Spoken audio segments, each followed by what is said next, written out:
একদিনের কথা, এক গরিব কাঠুরে সকালে উঠে তার ছোট ছেলেমেয়ের জন্য খাবার জোগাড় করতে বনে গেল কাঠ কাটতে। আজ কিছু ভালো কাঠ পেলে বিক্রি করে চালডাল কিনে নেব। ছেলেমেয়েগুলার মুখ শুকিয়ে গেছে। সে একটা পুরনো গাছের গুড়ি কাটতে শুরু করল। হঠাৎ পেছন থেকে বাঘের গর্জন শুনতে পেল।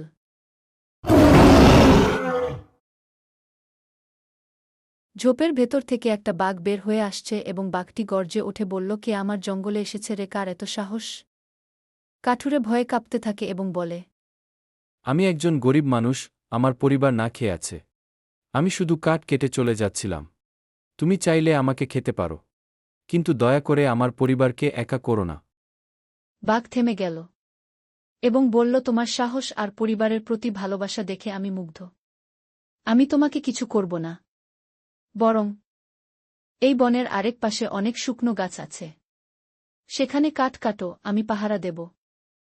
কাঠুরে খুশি হয়ে আলহামদুলিল্লাহ বলে আল্লাহর প্রশংসা করে এবং আনন্দে বাড়ি ফিরে যায়। এই গল্পের মূল শিক্ষা হল, সাহস আর সততা থাকলে কখনো হেরে যেতে হয় না। প্রকৃতির মধ্যেও আছে মমতা গু।